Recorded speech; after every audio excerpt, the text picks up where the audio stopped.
여러분, 성탄절은 무슨 날입니까? 보통 사람들이 생각할 때 성탄절은 선물 받는 날이다 이렇게 생각을 하죠. 예. 또 여행 가는 날, 뭐 지금 여행 많이 갔습니다. 금요일부터 여행 가는 분도 만나봤고, 외식하는 날이다, 가족끼리 외식하는 날이다, 연말 행사하는 날이다, 그럴 수 있어요. 그러나 우리는 성탄절을 어떻게 기억해야 되겠습니까? 아기 예수님이 태어나신 날, 예수님 생일. 그래서 크리스마스라는 말에 크리스는 예수님을 말하고요, 마스라는 말은 예배, 제사 이런 뜻이에요. 그래서 크리스마스라는 말은 예수님을 예배하는 날 이런 뜻이 담겨 있어요. 그래서 왜 예수님을 예배합니까? 예수님이 태어날 때는 사람으로 태어났지만 그분이 왕이시기 때문에, 하나님이시기 때문에 예배해야 되는 거죠. 그래서 성탄절은, 크리스마스는 예수님의 생신을 기억하면서 예배하는 날이라고 기억해 두시기를 바랍니다. 여러분, 그런데 주목할 일은 바로 그 성탄절 새벽에 목자들이 들에 있을 때 천사들이 나타나서 노래를 했습니다. 찬송을 불렀습니다. 그래서 주로 성탄절에는 찬송을 많이 부르지요. 천사가 뭐라고 찬송했습니까? 오늘 다윗의 동네에 너희를 위하여 구주가 나셨으니 곧 그리스도 주시니라, 이 메시지를 전하고 나니까 수많은 천사들이 또 모여들어가지고 찬양대를 만들었어요. 그리고는 지극히 높은 곳에서는 하나님께 영광이요, 땅에서는 하나님이 기뻐하신 사람들 중에 평화로다, 이런 찬송을 하나님께 올려드린 날입니다. 그래서 크리스마스 성탄절은 천사들의 찬송이 있는 날이었어요. 그래서 우리 어린이부도 천사들의 찬송을 자기들도 천사같이 불렀습니다. 여러분, 이처럼 우리의 삶에서 기억해야 될 것은 이 성탄절에는 하나님께서 찬송을 받으셨다 하는 거죠. 그런데 누가 또 찬송을 했습니까? 목자들이 했습니다. 목자. 자, 여러분, 누가복음 2장 15절에 보니까 천사들이 하늘로 올라갔을 때 목자들이 서로 뭐라고 합니까? 자, 이제 베들레헴으로 가서 천사가 우리에게, 주께서 우리에게 알린 바와 이 일들이 사실인가 한번 보자 하고는 그들이 빨리 가서 베들레헴에 요셉과 마리아를 찾아갔어요. 가서 보니까 천사가 자기에게 이 아기에 대하여 말한 것을 이제 확인하고 그걸 다 이야기를 해요. 그러니까 듣는 사람들도 깜짝 놀라죠. 마리아는 어땠어요? 그 말을 들을 때 자기는 천사의 메시지를 들었잖아요.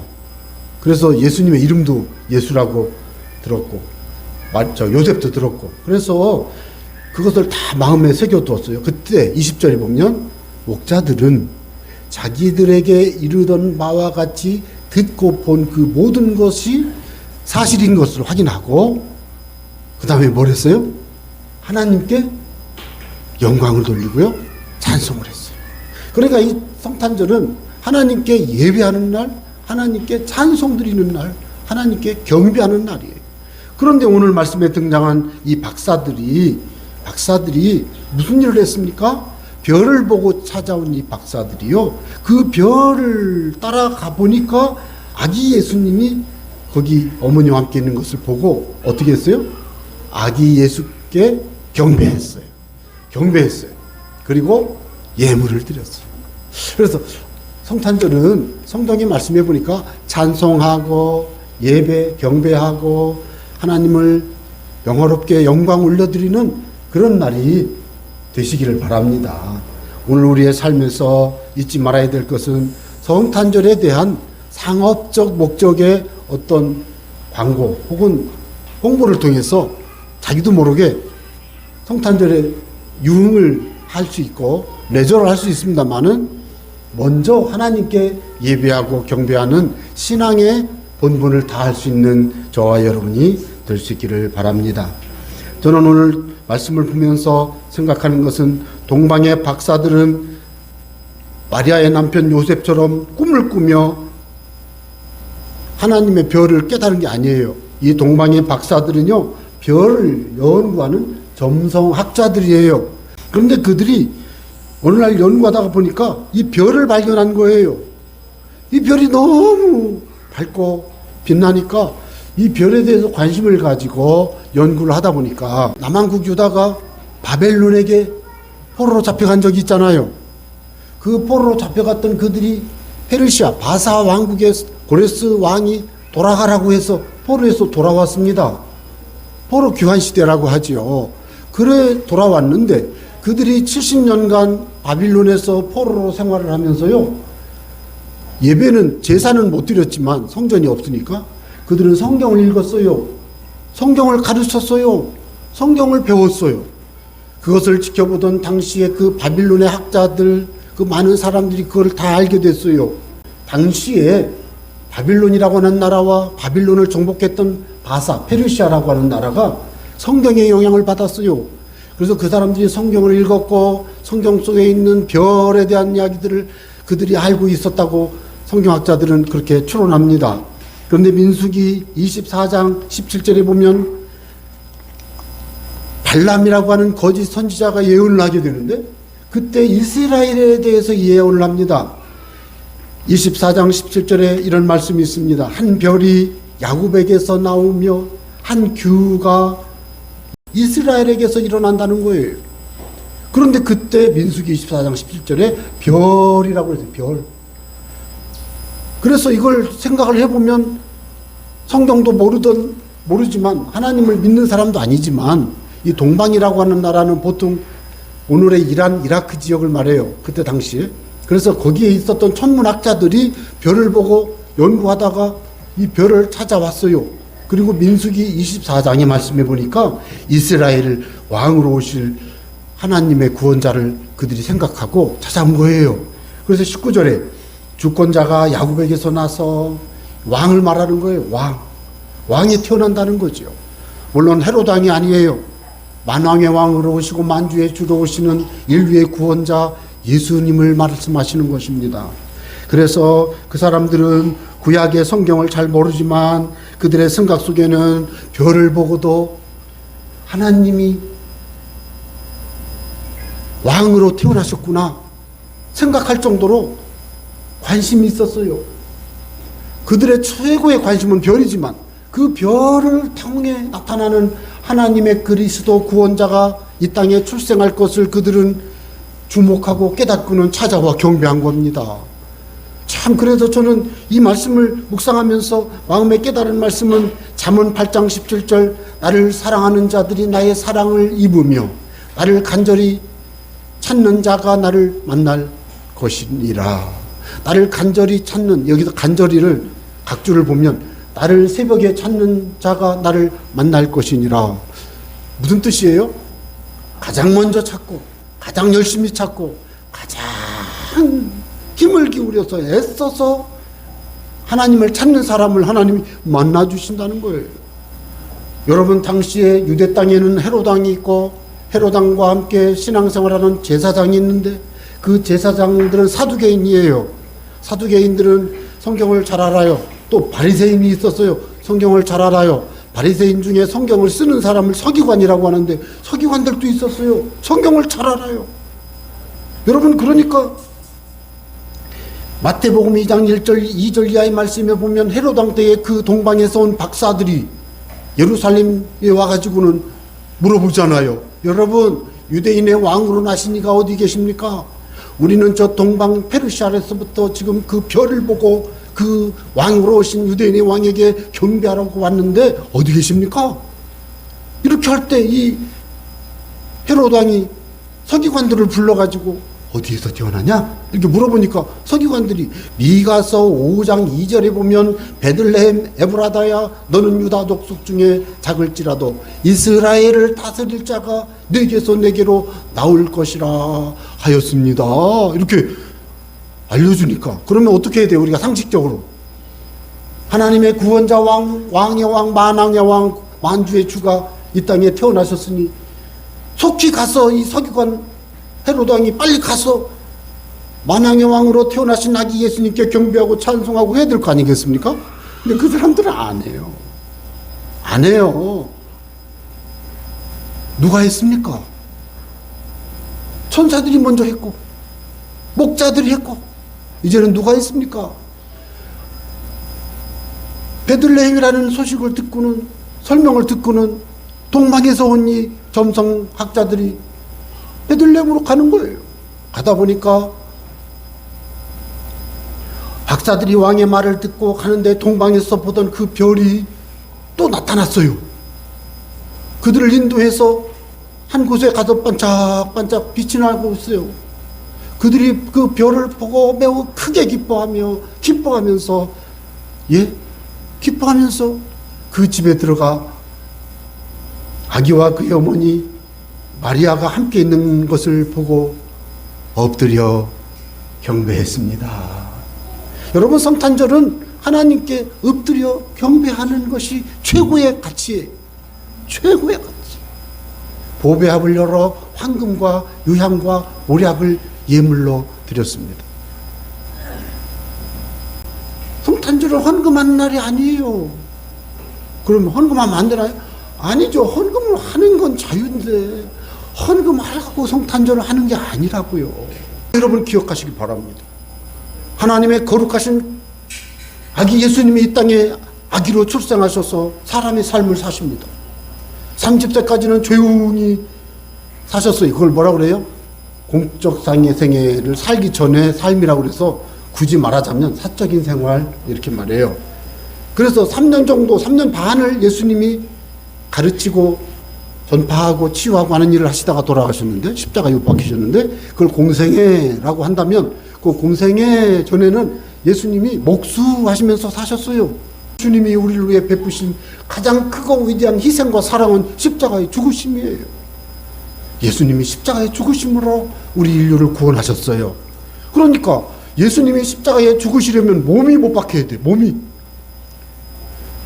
그래서 이 십자가에 못 박히실 몸으로 이 땅에 예수님이 아기로 태어난 거예요. 아기로. 여러분, 이 아기 태어나봐야 키가 30cm밖에 안 돼요. 이만밖에 안 하잖아요.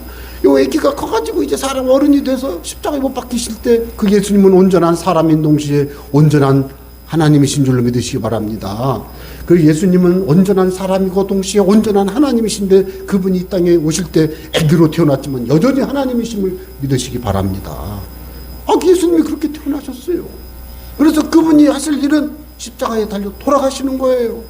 그래서 성탄절은 그 주님을 바라보면서 그분의 십자가에 돌아가심을 마음에 묵상하면서 감사하고 찬송하고 기뻐하는 그런 날이에요. 우리 주님은요, 여러분의 삶을 요구하시는 줄로 믿으시기 바랍니다. 여러분의 생명을 요구하시는 줄로 믿으시기 바랍니다. 우리의 삶이 송두리째 주님의 것이에요. 다 주님 거요. 살아도 주를 위하여 살고 죽어도 주를 위하여 죽습니다마는, 우리가 누구든지 살아도 주를 위하여 죽고 살고 죽어도 주를 위하여 죽나니 그런즉 우리가 사나 죽으나 다 주의 것이로다.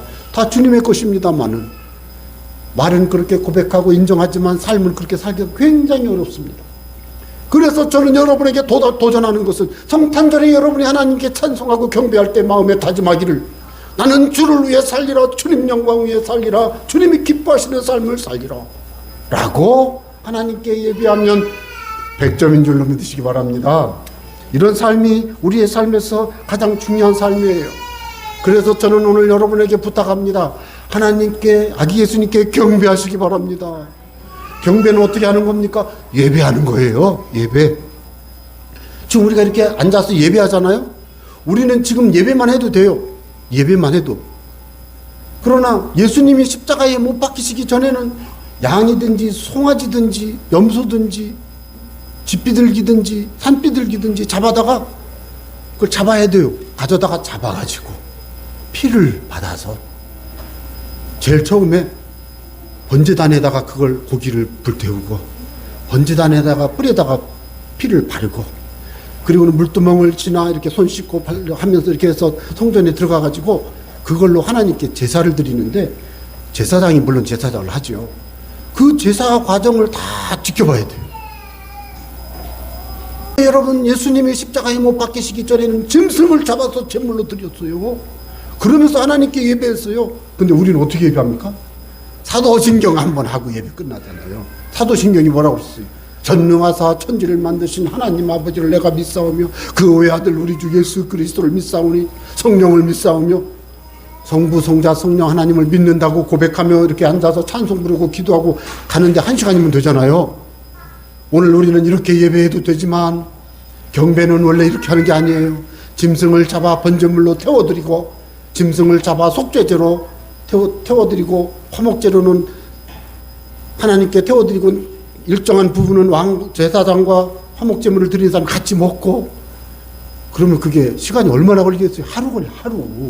소 한 마리 잡아봐요. 얼마 걸리겠어요? 여러분 오늘 우리가 예수님을 믿는 이 방식은 하나님이 우리에게 정말로 행복하고 기쁘게 해주셨어요. 그러니까 여러분 마음을 다해서 예배할 때 하나님을 경배하시기 바랍니다. 마음을 다해서 경배하는 자가 되셔야 됩니다. 그러면 경배할 때 여러분은 어떤 예물을 드리겠습니까? 동방 박사들은 세 가지를 냈어요. 첫째, 황금. 황금은요 왕을 상징하는 거예요. 예수님이 왕입니다 라고 상징하는 예물이랍니다. 두 번째는 유향. 유향은 제사를 드릴 때 향품에 향기 나는 기름이에요. 향수 쉽게 말해서. 그러니까 제물을 사용하는 사람이 제사장이죠. 예수님을 왕이라고도 하고 제사장이라고도 합니다. 모략은 나무친의 향기인데 이거는 이 모략은 선지자를 상징해요. 사실 예수님은 삼중직을 가지신 분인데 왕이고 제사장이고 선지자라고 하죠. 그래서 동방의 박사들이 세 가지를 아기 예수님께 예물로 드렸다는 거예요. 그런데 저는 여러분에게 새로운 제안을 하겠습니다. 여러분이 예배할 때 하나님께 가지고 나오셔야 될 예물이 있다면 뭘까요? 첫째는 올바른 신앙 고백입니다. 예수님은 주님이십니다. 예수님은 구주십니다. 예수님은 나의 소망이십니다. 라고 고백하는 믿음을 가지고 나와서 주님께 고백하시는 게 예물이에요. 도마가 예수님에게 뭐라고 대답했습니까? 나의 주님이시여 나의 하나님이십니다. 여러분 바른 신앙의 고백으로 하나님께 나와 예배하시길 바랍니다. 두 번째는 전도의 열매를 우리 예수님이 예물로 받으십니다. 구원받은 영혼을 예수님이 기뻐하십니다. 그래서 마가복음 16장 15절에서 16절의 말씀에 보면 너희는 온 천하에 다니며 만민에게 복음을 전파하라. 복음을 전파하고 믿고 세례를 받은 사람은 구원을 받아요. 즉 구원받은 영혼이 하나님께 드릴 수 있는 최고의 선물이에요. 믿으시기 바랍니다. 여러분 또 좀 있으면 이제 1월 달에는 설인데 설날에 부모님들께 선물하려고 할 때요. 돈 갖다 드리고 고기 사다 드리고 보약 사다 드리고 하세요. 그런데 꼭 해야 될 게 있어요. 복음을 드리세요. 예수님을 드리세요. 예수님의 복음을 드려서 영혼 구원함을 얻도록 하세요. 그러면 우리가 이 경배할 때 하나님께 드릴 수 있는 세 번째 예물은 뭘까요? 이웃사랑입니다. 예수님의 사랑을 실천하는 겁니다. 여러분 정말로 어려운 이야기입니다. 누가복음 6장 38절에 보니까 주라 그리하면 너희에게 줄 것이요. 주라 그리하면 너희에게 주라는 거예요. 나눠주라는 거예요. 곧 후이되어 누르고 흔들어 넘치도록 하여 너희에게 안겨주리라. 요즘은 그렇게 안 합니다만은 제가 80년대 쌀집에 제가 청년 때 자취를 해가지고 쌀집에 쌀을 사러 가면요. 저울로 달아주는 집이 있고요. 어떤 집은요. 말에다 달아줬어요. 말에다가 이렇게 싹 하는 절대로 그 사장 말을 탁 쳐야 되는데 안 쳐. 왜 안 치는지 다 알죠? 하나님께서는요. 주라 나눠주라 그리하면 너에게 줄 것이 베푼 자에게 나눠주시는 하나님이 채워주신다는 뜻이에요. 얼마나 채워줘요? 후이 되어 누르고 흔들어 넘치도록 하여 안겨주리라. 믿으시기 바랍니다. 그래서 작년에도 성탄절날 들어온 감사헌금 가지고 인쇄창 앞에 거기 가가지고 이름도 모르는 분한테 그래서 그때 우리 교회에서 헌금 들어온 거 갖다 다 거기 줬습니다. 왜요? 제가 그런 생각이 들어요. 야, 너는 못하냐? 교회라도 해라, 교회라도. 여러분, 나누어주시면 하나님이 채워주시는 줄로 믿으시기 바랍니다. 하나만 더. 여러분, 성경의 가치관을 구현해야 됩니다. 이거 굉장히 중요합니다. 우리 젊은 친구들 잘 들으세요, 어린이들. 예수님을 믿고 배운 성경의 가르침을 가지고 세상을 섬겨야 돼요. 세상 속에서 성경대로 살아야 돼요. 세상 속에서 성경대로 살아야 돼요. 무슨 말씀을 드리려고 하는 거냐면, 성경대로 세상에서 살아야 되는데 성경대로 세상을 변화시키고 성경대로 세상을 건전하게 키우고 세워나가는 거예요. 지금 우리는 어떤 삶을 살든지 내 삶의 영역에서 신앙을 실천할 수가 있어요. 그렇게 살아가시면 하나님의 은혜가, 하나님께 드려진 예물로 하나님의 은혜가 임하게 될 줄로 믿습니다. 그런 은혜로 성탄절 기쁨으로 승리하시기를 주의 이름으로 부탁합니다.